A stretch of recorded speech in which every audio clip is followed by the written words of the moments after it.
ജയ് മോഹൻജി. ഗുരുപാതയുടെ മറ്റൊരു വീഡിയോയിലേക്ക് എല്ലാവർക്കും സ്വാഗതം. വീഗനിസത്തെക്കുറിച്ചുള്ള ഒരു വീഡിയോയാണ് ഇന്ന്.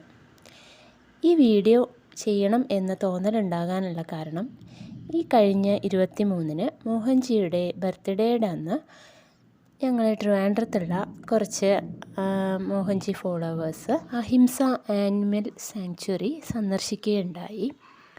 അവിടെ പല സാഹചര്യങ്ങളിൽ കഷ്ടപ്പെട്ടുകൊണ്ടിരിക്കുന്ന മൃഗങ്ങളെ അവിടെ കൊണ്ടുവന്ന് രക്ഷപ്പെടുത്തി താമസിപ്പിച്ചിരിക്കുകയാണ്.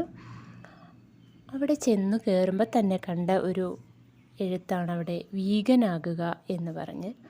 അപ്പോൾ ആ സ്ഥാപനം അവിടെ നടത്തുന്ന ജയശീലൻ എന്ന് പറയുന്ന ആൾ നമ്മളോട് കുറേ കാര്യങ്ങൾ പറഞ്ഞു. അതായത് ഈ മൃഗങ്ങളെയൊക്കെ പീഡിപ്പിക്കുന്ന പല ആൾക്കാർ, അതായത് പശുവിനെയൊക്കെ മൂക്ക് കയറിടുക. ആ പശുവിനെ മൂക്ക് കയറിട്ട് നമ്മൾ കണ്ടിട്ടുണ്ട്, പക്ഷേ അതിനെന്തുമാത്രം ബുദ്ധിമുട്ട് അതുകൊണ്ടുണ്ടാകും എന്ന് നമ്മൾ ചിന്തിച്ചിട്ടില്ലല്ലോ. അതിൻ്റെ മൂക്കിലെ ഏറ്റവും സെൻസിറ്റീവായിട്ടുള്ളൊരു ഭാഗത്തായിട്ടാണ് ഈ കയറിടുന്നത്. അപ്പോൾ ആ കയറിൽ പിടിച്ചു കഴിഞ്ഞാൽ വേദന കാരണം പിന്നെ ഇതിനെ അനങ്ങാൻ പറ്റില്ല. അതിനെ വരുതിയിൽ നിർത്താൻ വേണ്ടിയിട്ട് ചെയ്യുന്നൊരു കാര്യം, അത് തന്നെ എത്രത്തോളം വേദനാജനകമാണ്. അതുപോലെ തന്നെയാണ് ഇതിനെ വണ്ടികളിലൊക്കെ കുത്തി നിറച്ച് അതിന് ഭക്ഷണവും ഒന്നും കൊടുക്കാതെ അത് കിടന്നു കഴിഞ്ഞാൽ വണ്ടിയിൽ സ്ഥലം കുറയും. അതുകൊണ്ട് അത് നിൽക്കാൻ വേണ്ടിയിട്ട് അതിൻ്റെ കണ്ണിൽ മുളക് രണ്ടായിട്ട് കീറി കണ്ണിലും സ്വകാര്യ ഭാഗത്തും ഒക്കെ മുളക് തിരികെ വെച്ചാണ് ഇതിനെ കൊണ്ടുവരുന്നത്. ഒന്ന് ആലോചിച്ച് നോക്കൂ, നമ്മുടെ കണ്ണിലൊരു മുളക് ചെറുതായിട്ട് പെട്ട് കഴിഞ്ഞാൽ നമ്മൾ എന്തുമാത്രം അനുഭവിക്കും.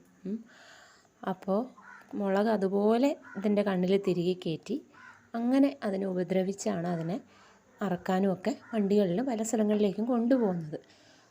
അങ്ങനെ ഒരുപാട് കൊല്ലാക്കൊല ചെയ്താണ് അതിനെ പാലിന് വേണ്ടിയിട്ട് ഉപയോഗിക്കുന്നത് തന്നെ.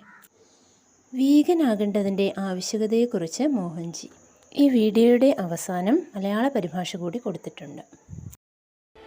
Every being on earth, whether it is an ant, an elephant, a blue whale or a human being, the earth belongs to all of them. Earth belongs to everybody. It's not just us. Like we respect our mother, our sisters, we respect them, we love them. And it's the same with all species. The most beautiful relationship ever in the world is between a mother and child. You feel great when you see it. It's optimistic, it's nurturing. Imagine somebody artificially made pregnant. How will they feel? It's terrible. Animals are taken as commodities, as objects, artificially inseminated, made pregnant, children delivered. Children do not get time with the mothers.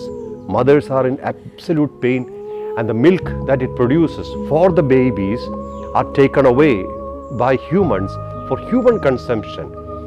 What an injustice is it? Pain of separation, pain of injustice. All these things are coming in the milk. When we consume things which have a background of violence, what comes into our body is also pains, the feelings, and it disturbs our system. We must make sure our body is not contaminated. Body is contaminated, mind is contaminated. We are what we consume. First of all, our body is not a graveyard. It cannot be. It is said that when one person stops eating meat, at least 200 animals are saved a year. It's a big deal. We should not breed anything for our sake, for our appetite's sake. There are numerous other food items which are harmless. Through vegan, through plant-based diet, we care for earth, we care for life. It's about bringing back ethics into our life. It's important to be ethical. And ethics simply means live and let live and have harmonious existence. And when we start respecting every life around us, we start feeling richer. Compassion expands us. Kindness expands us. We should take care of all species. We should live harmoniously with everything around us. And we should love unconditionally. പാമ്പ് മുതൽ നീലത്തിമിംഗലം വരെയോ മനുഷ്യനോ ആകട്ടെ, ഭൂമിയിലെ ഓരോ ജീവിയും ഈ ഭൂമിക്ക് ഒരുപോലെ അവകാശപ്പെട്ടവരാണ്. അമ്മയും കുഞ്ഞും തമ്മിലുള്ള ബന്ധമാണ് ലോകത്തിലെ ഏറ്റവും മനോഹരവും ശുഭാപ്തി വിശ്വാസം നൽകുന്നതും പരിപോഷിപ്പിക്കുന്നതുമായ ബന്ധം. മൃഗങ്ങളെ പലപ്പോഴും വെറും വസ്തുക്കളായി കാണുകയും കൃത്രിമ ബീജസങ്കലനത്തിനും കുഞ്ഞുങ്ങളിൽ നിന്നുള്ള വേർപിരിയലിനും വിധേയമാക്കുകയും ചെയ്യുന്നു. ഈ പ്രക്രിയ അമ്മയ്ക്കും കുഞ്ഞിനും വലിയ കഷ്ടപ്പാടുകൾ ഉണ്ടാക്കുന്നു. ആ വേദന പിന്നീട് മനുഷ്യർ ഉപയോഗിക്കുന്ന പാലിലേക്ക് കൈമാറപ്പെടുന്നു. അക്രമത്തിൽ നിന്ന് ഉണ്ടായ ഉൽപ്പന്നങ്ങൾ കഴിക്കുന്നത് ശരീരത്തെയും മനസ്സിനെയും അസ്വസ്ഥമാക്കും. കാരണം നമ്മൾ കഴിക്കുന്നതിൻ്റെ പ്രതിഫലനമാണ് നമ്മൾ. മാംസാഹാരം കഴിക്കുന്നത് നിർത്തുന്നതിലൂടെ വർഷത്തിൽ കുറഞ്ഞത് 200 മൃഗങ്ങളുടെയെങ്കിലും ജീവൻ രക്ഷിക്കാൻ കഴിയും. സസ്യങ്ങൾ മാത്രം ആഹാരമാക്കുന്ന രീതി ജീവിതത്തിലേക്ക് നൈതികത തിരികെ കൊണ്ടുവരാനുള്ള ഒരു വഴിയാണ്. ജീവിക്കുക, ജീവിക്കാൻ അനുവദിക്കുക എന്ന തത്വമാണ് ഇതിൻ്റെ കേന്ദ്രം. എല്ലാ ജീവജാലങ്ങളെയും ബഹുമാനിക്കുന്നത് നമ്മുടെ കരുണയും ദയയും വർദ്ധിപ്പിക്കുകയും കൂടുതൽ സമ്പന്നവും യോജിപ്പുള്ളതുമായ നിലനിൽപ്പിലേക്ക് നയിക്കുകയും ചെയ്യുന്നു. ഒരു ജീവിയും അതിൻ്റെ ആയുസ് മുഴുവനായി എത്തുന്നതിന് മുമ്പ് മരിക്കാൻ ഇഷ്ടപ്പെടുന്നില്ല. അതിനെ ബലമായി പിടിച്ചു വെച്ച് കൊല്ലുകയാണ് ചെയ്യുന്നത്. അതിനറിയാം, അതിൻ്റെ കൂടെയുള്ള മൃഗങ്ങളെയൊക്കെ കൊല്ലുന്നതും അത് കാണുന്നുണ്ട്. അടുത്തത് തന്നെ കൊല്ലുമെന്നുള്ള ഭീതിയിലാണ് അത് ആ അറവുശാലകളിൽ കഴിയുന്നത്. അങ്ങനെ പേടിയോടെ കഴിയുമ്പോൾ അതിൻ്റെ ശരീരത്തിലേക്ക് ഭയത്തിൻ്റെ ഹോർമോണുകൾ ഉൽപ്പാദിപ്പിക്കപ്പെടുന്നു. ആ മാംസം കഴിക്കുന്നവർക്ക് ആ ഹോർമോൺ തീർച്ചയായിട്ടും അവരുടെ ശരീരത്തെ നെഗറ്റീവായിട്ട് തന്നെ ബാധിക്കും. അറവുശാലകളിലെ ഈ രക്തച്ചൊരിച്ചിലുകൾ വീണ്ടും നമ്മുടെ സമൂഹത്തിലും വീണ്ടും വീണ്ടും രക്തച്ചൊരിച്ചിലുകൾക്കും യുദ്ധങ്ങൾക്കും കാരണമാകും. എന്നാൽ ചെടിയിൽ നിന്ന് പഴങ്ങളും പച്ചക്കറികളും ഒക്കെ എടുക്കുമ്പോൾ അത് ആ ചെടിയുടെ ആയുസ്സിനെ ബാധിക്കുന്നില്ല. ആ ചെടി അവിടെ അതുപോലെ ജീവിക്കും. അതിന് സന്തോഷമേ ഉള്ളൂ അതിൻ്റെ ഫ്രൂട്ട്സ് അതിൽ നിന്ന് പോകുന്നത്. നമ്മുടെ നഖം നമ്മൾ വെട്ടിയാൽ എങ്ങനെയാണോ അതുപോലെ തന്നെയുള്ളൂ ആ ചെടിക്ക് നമ്മൾ അതിൽ നിന്ന് ഫ്രൂട്ട്സും വെജിറ്റബിൾസും ഒക്കെ എടുക്കുന്നത്. മുഴുവൻ ചെടിയെ നശിപ്പിച്ചു കൊണ്ടുള്ള കാര്യങ്ങളെല്ലാം ഹിംസാത്മകം തന്നെയാണ്. അതുപോലെ മുളപ്പിച്ച വിത്തുകൾ, ഇതെല്ലാം മറ്റൊരു ബേബി പ്ലാന്റ് തന്നെയാണ് മുളപ്പിച്ച വിത്തുകളെന്ന് പറയുന്നത്. അപ്പോൾ അതിനെ ഉപയോഗിക്കുന്നതും ഹിംസ തന്നെയാണ്. അതൊരു മറ്റൊരു ജീവനെ നമ്മൾ ബലമായി കൊല്ലുന്നതിന് തുല്യം തന്നെയാണ്. അവബോധത്തിലൂടെ മാത്രമേ ഈ അവസ്ഥയ്ക്ക് മാറ്റം വരുത്താൻ കഴിയുകയുള്ളൂ. രുചികരമായ ഭക്ഷണമായി പ്ലേറ്റിൽ വന്ന് അത് കഴിക്കുന്ന ആൾക്കാർ അറിയുന്നില്ല അതിന് പിന്നിൽ ഒരു ജീവി ഇത്രമാത്രം ക്രൂരമായി ഉപയോഗിക്കപ്പെടുന്നുണ്ട് എന്ന്. കൊന്ന പാപം തിന്നേ തീരൂ എന്ന് കേട്ടിട്ടില്ലേ?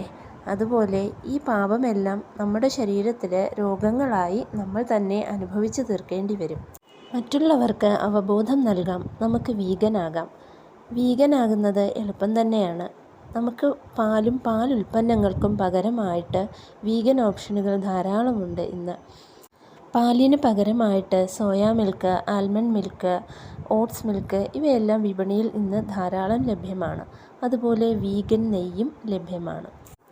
വീഗനിസത്തെക്കുറിച്ച് മോഹൻജിയുടെ ടോക്ക് കേട്ടതിൽ പിന്നെ കഴിഞ്ഞ 2 വർഷമായിട്ട് ഞാൻ സോയാ മിൽക്കാണ് യൂസ് ചെയ്യുന്നത്. നമുക്ക് ഓൺലൈനായിട്ടും സൂപ്പർ മാർക്കറ്റിലും ഒക്കെ ലഭ്യമാണ്. പാലില്ലെങ്കിൽ എങ്ങനെ, എന്താണ് ആരോഗ്യത്തിന് എന്നൊക്കെ എൻ്റെ അമ്മയും വീട്ടിലുള്ളവരൊക്കെ ചോദിക്കാറുണ്ട്. പക്ഷേ മോഹൻജിയുടെ വാക്കുകളിൽ വിശ്വസിച്ച് എനിക്കിതുവരെ ഒരു കുഴപ്പവും അതുകൊണ്ട് വന്നിട്ടില്ല. ആ ഒരു വിശ്വാസത്തിൻ്റെ പുറത്താണ് ഞാൻ ആ പാലങ്ങ് ഉപേക്ഷിച്ചത്. പാലും നെയ്യും വെണ്ണയും ഡയറി പ്രോഡക്ട്സൊക്കെ ഉപേക്ഷിച്ചു. യാത്ര ചെയ്യുന്ന സമയത്ത് ആദ്യമൊക്കെ പറ്റിയിരുന്നില്ല ആ ഒരു ഫോളോ ചെയ്യാൻ. പക്ഷേ പിന്നെ അത് ശരിയായി വന്നു. അറവുശാലകളിലും മറ്റുമുള്ള ഓരോ ജീവികളെയും കൊണ്ടുവന്ന് രക്ഷിച്ച് താമസിപ്പിക്കാൻ അങ്ങനെയൊന്നും നമുക്ക് പറ്റില്ലെങ്കിൽ കൂടി നമുക്ക് മറ്റുള്ളവരിൽ അവബോധം വളർത്തി ഈ ക്രൂരതയ്ക്കെതിരെ നമുക്ക് പ്രവർത്തിക്കാം. എല്ലാവർക്കും നന്ദി, നമസ്കാരം. ജയ് മോഹൻജി.